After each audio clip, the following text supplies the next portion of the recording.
Help me to reach 2,000 subscribers. I can still hear their laughter. That sharp, piercing kind that cuts through the hum of office chatter. It happened 2 weeks ago, at the coffee machine, right before the day everything in my life split open. God, you really trust him? Sarah had said, eyes wide with fake innocence as she stirred her latte. A man who travels every other week for work. They all laughed. Even Rachel, the one who used to sit beside me during lunch breaks and vent about her boyfriend. The one who would text me memes late at night about bad husbands. I remember laughing, too. Nervously. Yes, I do. We've been married 15 years. He's never given me a reason not to. Sarah smirked, exchanging a glance with Rachel that I was too naive to notice at the time. Now, when I replay that moment, that silent communication between them feels like a knife turning in my stomach. Because those two, the same co-workers who mocked me for trusting him, were the ones helping him hide his affair. The night I found out, I wasn't even suspicious. That's what haunts me most. I wasn't looking for anything. I just wanted to print out a report for Monday's meeting.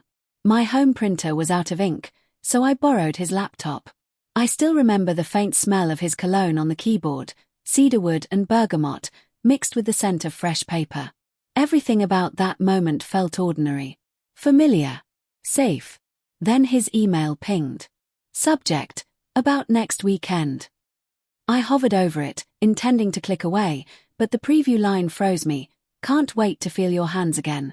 Don't forget the necklace I left in your bag. I stared at it for several seconds before opening it, my pulse pounding so hard I could barely breathe. The message was signed, R. At first, I told myself it couldn't be Rachel. It had to be some other R, maybe a client, maybe a friend. But deep down, I already knew. My hands trembled as I searched through the sent folder. Message after message. Secret hotel receipts. Photos. Inside jokes. Words I'd never heard him say to me. My husband, my Ben, had been having an affair with my coworker for almost a year.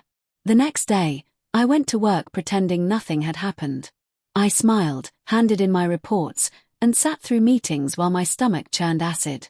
Rachel avoided my eyes, which only confirmed what I feared. At lunch, Sarah leaned toward me, lowering her voice. Rough night. You look tired. I forced a smile. Didn't sleep much. She shrugged. You should talk to Ben about that. Or maybe Rachel could give him some pointers. Laughter rippled around the table. I dropped my fork, the sound clattering louder than it should have. Every face froze. For a long second, I said nothing, then picked it back up and continued eating. But inside, something was cracking, slowly, methodically, like ice splitting under weight. That's when I realized, they all knew. Not just Rachel. Not just Sarah. All of them. They'd been covering for her when she worked late. Laughing behind my back. Treating my marriage like a joke. That night, when Ben came home, I watched him kiss me like everything was fine. His lips were warm.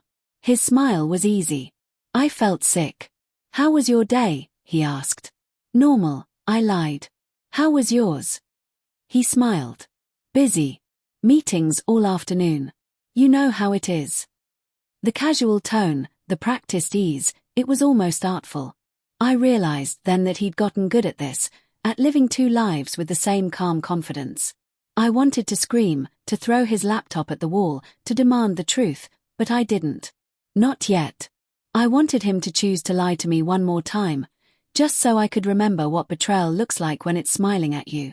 Over the next few days, I collected everything, emails, screenshots, photos, even credit card records. Each piece of evidence made the betrayal more vivid, more undeniable.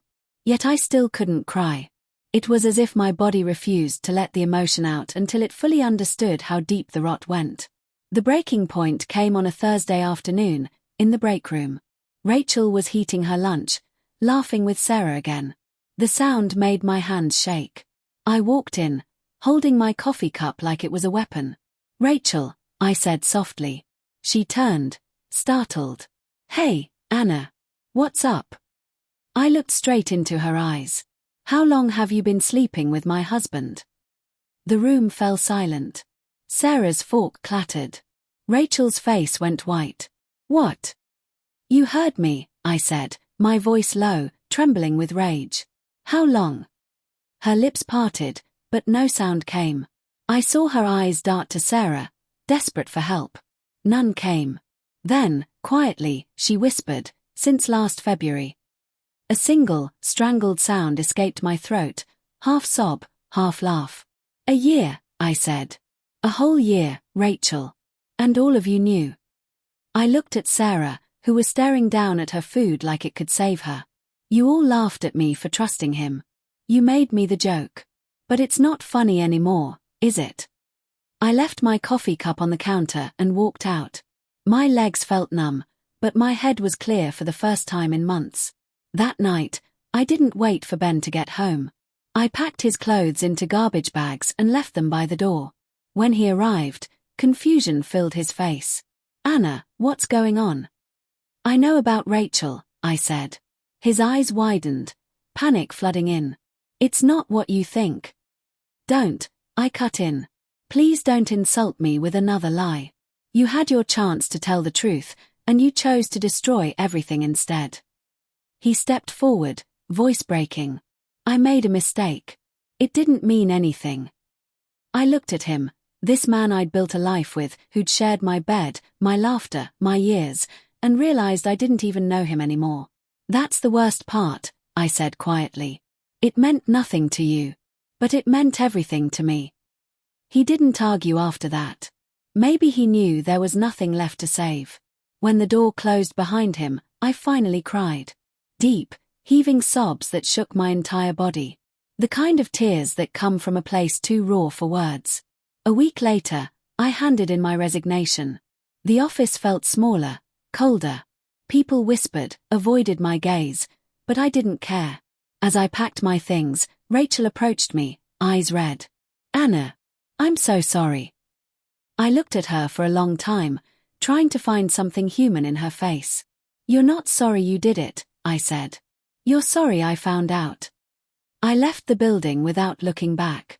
The sunlight outside felt sharp, blinding. But it was real.